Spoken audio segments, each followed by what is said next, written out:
خدا یہ خدا کے بیٹے ہیں تو وہ پاتال میں کیا لینے چاہیے؟ تو میں یہ چاہتا ہوں سب سے پہلے تو ہم بائبل کو اس طرح سے سیکھیں جس طرح سے وہ ہے، یعنی کہ پرانا عہد نامہ کیا ہے، نیا عہد نامہ کیا ہے، اور ان میں جو لکھا ہوا ہے اس کا مطلب کیا ہے، اور خدا ہم سے چاہتا ہے۔ یہ ساری باتیں جب تک ہم پورے طور پر جانیں گے نہیں، یقینی طور پر ہم سمجھیں گے نہیں۔ پہلی بات ہے کہ پرانا عہد نامہ نئے عہد نامے کا پیش نامہ ہے۔ پرانا عہد نامہ نئے عہد نامے کا پیش نامہ ہے، یعنی کہ تورات، اصحاف انبیاء اور زبور نئے عہد نامے یعنی کہ اناجیل اور خطوط اور مکاشفہ کا پیش نامہ، اور اس کے بعد جو نیا عہد نامہ ہے وہ آسمانی بادشاہ کا پیش ہے۔ تو یہ ایک سلسلہ ہے، اور اس سلسلے کو جب تک ہم نہیں سمجھیں گے تب تک ہم یقینی طور پر ان تمام باتوں کو نہیں سمجھ سکتے ہیں جو خدا کا کلام ہمیں سمجھانا چاہتا ہے۔ جیسے کہ حضرت آدم، ہم حضرت آدم سے لے کر چند باتیں پرانے عہد نامے اور نئے عہد نامے کو بتانے کے لیے کہ واقعی پیش کروں گا، پھر اس کے بعد ہم آگے بڑھتے جائیں گے۔ جیسے پہلا آدم کون ہے؟ حضرت آدم۔ کیا ہوا ان کے ذریعے سے؟ گناہ دنیا میں آتا ہے اور گناہ کے وسیلہ سے موت۔ لیکن جو پچھلا آدم ہے یعنی کہ یسوع مسیح گناہ کا کفارہ ہوتا ہے اور زندگی بحال ہوتا ہے، یعنی کہ پہلے گناہ دنیا میں آتا ہے اور موت پیدا ہوتی ہے، پھر گناہ کا کفارہ ہوتا ہے اور زندگی بحال ہوتی ہے۔ اب اس کے بعد جب ہم آگے بڑھتے ہیں تو فرعون کی غلامی سے موعودہ سرزمین کی طرف سفر پرانا عہد نامہ ہے، اور جب ہم نئے عہد نامے میں جاتے ہیں تو گناہ کی غلامی سے نکلتے ہیں اور زندگی کی طرف ہمارا سفر، یعنی کہ گناہ کی غلامی سے نکلنا اور ہمیشہ کی زندگی کی طرف ہمارا سفر۔ اس کے بعد اگر ہم پرانے عہد نامے پہ دیکھیں تو پرانے عہد نامے میں ہم دیکھتے ہیں کہ من کا برسایا جانا ہے، چٹان سے پانی کا پلایا جانا ہے، لیکن نئے عہد نامے میں کیا ہے کہ یسوع مسیح اپنے بدن اور خون کی ضیافت میں ہم سب کو کیا کہتے ہیں؟ شریک، یعنی کہ وہاں پہ جسمانی خوراک ہے اور یہاں پہ روحانی خوراک ہے، لیکن وہ جو جسمانی خوراک ہے وہ اس روحانی خوراک کا پیش ہے، یعنی کہ وہاں پہ بتایا گیا ہے کہ آپ اس طرح کی ایک خوراک لیں گے جس سے آپ ہمیشہ کی زندگی پائیں گے۔ اب جب ہم ہیکل کی بناوٹ پر غور کرتے ہیں تو ہیکل کی بناوٹ میں بھی کیا ہے کہ مذبح ہے جس پہ قربانی چڑھائی جاتی ہے اور کروبیوں کے مجسمے۔ تو نئے عہد نامے میں کیا ہو جاتا ہے؟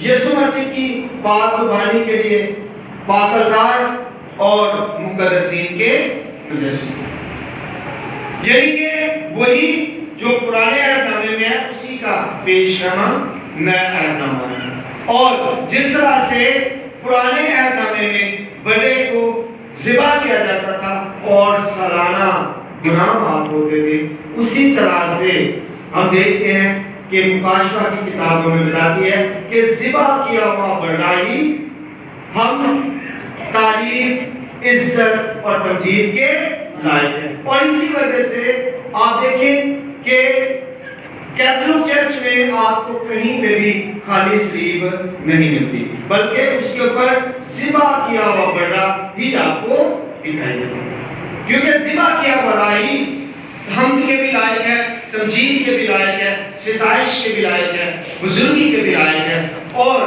اگر ذبح کیا ہوا بڑا نہیں ہے آپ کے چرچ میں تو اس کا مطلب ہے کہ آپ کی عبادت بھی نہیں ہے، کیونکہ جو جس لائق ہے اسی کے لحاظ سے آپ عبادت بھی کرتے ہیں۔ تو جس طرح سے وہاں پہ پاک مجسمے تھے اور جس طرح وہاں پہ التار تھا، وہاں پہ قربانی ہوتی تھی، ایسے ہی یہاں پہ بھی التار ہے جس پر قربانی ہوتی ہے، اور کس کی ہوتی ہے؟ وہ یسوع المسیح کی ہوتی ہے جو کہ ذبح کیا ہوا پڑتا ہے۔ اس کے بعد اگر ہم آگے دیکھیں تو صدرک، میشک اور ابدالنگو یہ کہاں پہ جاتے ہیں؟ آگ کی بھٹی میں، آگ کی بھٹی میں۔ اور جب آگ کی بھٹی میں صدرک، میشک اور ابدالنگو ہیں تو وہاں پہ کون اترتے ہیں؟ یسوع مسیح، یعنی کہ الہ زادہ یسوع مسیح وہاں پہ اترتے ہیں آگ کی اس بھٹی میں، اور کن کو بچا لیتے ہیں؟ صدرک، میشک اور ابدالنگو کو بچا لیتے ہیں۔ یہ کس کا پیش نامہ ہے؟ ساری باتیں نئے عہد نامے کا پیش نامہ ہے، تو یہ بھی پیش نامہ ہے کس کا؟ یسوع مسیح کا برزخ میں اترنا اور روحوں کو بچانا۔ جیسے وہاں پہ یسوع مسیح آگ کی بھٹی میں اترتے ہیں، ویسے ہی یسوع مسیح پاتال میں بھی اترتے ہیں اور روحوں کو بچاتے ہیں۔ اس کے بعد اگر آپ دیکھیں یونس نبی جو ہے مسیح کے پیٹ میں رہتے ہیں 3 دن اور 3 رات، جسم اور روح سمیت۔ ایسا نہیں ہے کہ جسم کے لحاظ سے رہتے ہیں لیکن روح کے لحاظ سے نہیں رہتے، جسم اور روح کے لحاظ سے دونوں طرح سے رہتے ہیں۔ تو یسوع مسیح بھی قبر میں رہتے ہیں جسم اور روح کے لحاظ سے، جسم قبر میں ہے، روح برزخ میں ہے، یعنی کہ پاتال میں، جہاں پہ جا کر وہ واس بھی کرتے ہیں روحوں میں اور اس کے بعد روحوں کو بچاتے بھی ہیں۔ آج ہم ان ساری باتوں کو سیکھیں گے، جانیں گے، کوشش کریں گے کہ ہم صحیح طور پر خدا کے کلام کو جان سکیں، کیونکہ آج بہت سے لوگ جو ہیں وہ مرحوم ایمانداروں کے لیے دعا کرنا پسند نہیں کرتے، تو پھر انہیں پتا ہونا چاہیے کہ یسوع مسیح جو ہے وہ روحوں کو بچانے کی قدرت رکھتے ہیں، ان روحوں کو بھی جو پاتال میں موجود ہے، یعنی کہ جو قیدی روحیں ہیں۔ اب پہلا پترس اس کا 3 باب اس کی 19ویں آیت میں ہم دیکھتے ہیں، اسی نے اس نے جا کر ان قیدی روحوں میں منادی کی جو اس اگلے زمانے میں نافرمان تھی۔ اب بہت سے لوگ یہ سوچتے ہیں کہ یہاں پہ یسوع مسیح اصل میں پاتال میں اترے نہیں ہیں، بلکہ نوح کے زمانے میں بھی یسوع مسیح ہی کلام سناتے رہے حضرت نوح کے اندر ہو کر۔ تو ایسا ہرگز بھی نہیں ہے، بلکہ اس کا جو مطلب سیدھا ہے وہی ہے۔ اب کوشش یہ کی جا رہی ہے، بہت سے لوگ یہ کوشش کر رہے ہیں کہ جو کیتھولک چرچ سکھاتا ہے ہم یہ ثابت کریں کہ یہ کیتھولک چرچ غلط سکھاتا ہے، اور ان چکر میں وہ ایسا گڑبڑ کرتے ہیں چیزوں کو، ادھر کی کسی کی ٹانگ کھینچی، کبھی ادھر سے ٹانگ کھینچی، اور عجیب قسم کا اسے بنا کر تو لوگوں کے سامنے پیش کیا کہ یہ اصل میں ایسا ہے، اور کیتھولک چرچ کو سمجھ نہیں آ رہی۔ تو آج ہم دیکھیں گے کہ سمجھ کس کو نہیں آ رہی، کیتھولک چرچ کو نہیں آ رہی، یا وہ جو مخالفت کرتے ہیں کلیسیا کی انہیں نہیں آ رہی۔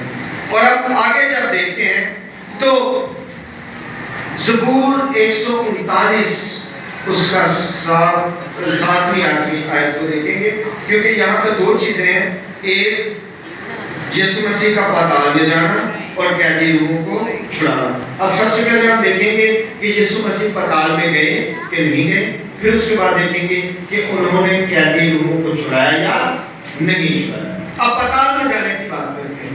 سب سے پہلے تو جو میں نے آپ کو آیت دی زبور 139 7ویں 8ویں آیت، اس میں کیا لکھا ہوا ہے؟ اس میں لکھا ہے اگر میں آسمان پر چڑھ جاؤں تو تو وہاں ہے، اگر میں پاتال میں بستر بچاؤں تو دیکھ تو وہاں بھی۔ یعنی کہ خدا کے لیے آسمان میں ہونا یا پاتال میں ہونا یہ کوئی مشکل کام نہیں ہے، وہ ہر جگہ پہ موجود ہے۔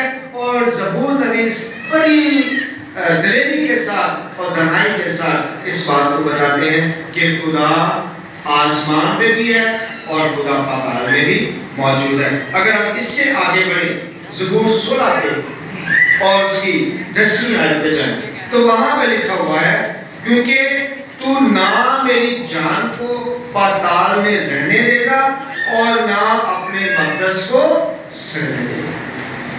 میری جان کو پاتال میں، یعنی کہ میری روح کو پاتال میں نہیں رہنے دے گا اور نہ ہی میری ڈیڈ باڈی جو ہے اس کو سڑنے دے گا.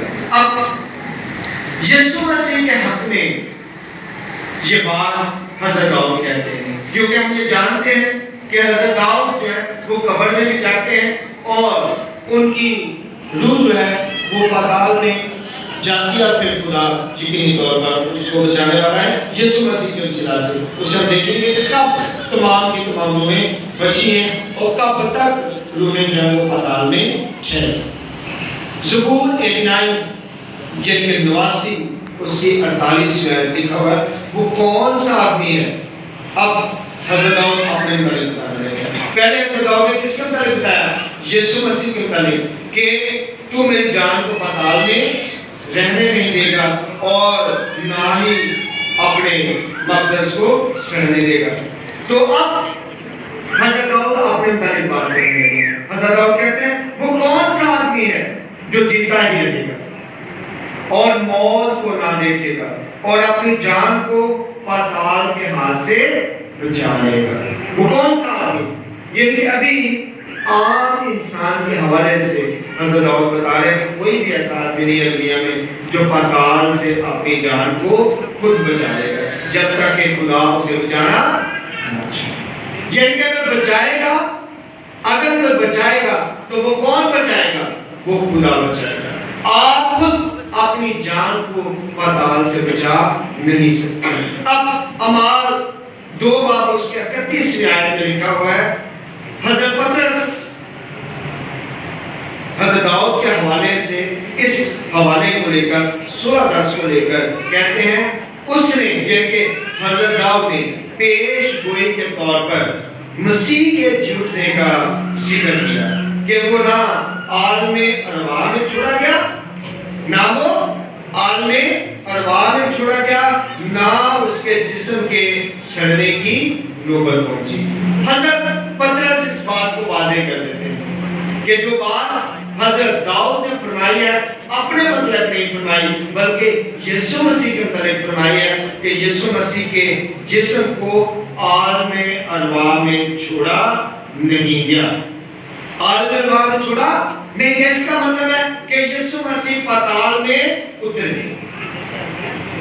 جب حضرت پطرس کہتے ہیں اس نے پیش گوئی کے طور پر مسیح کے جی اٹھنے کا ذکر کیا کہ نہ وہ عالم ارواح میں چھوڑا گیا.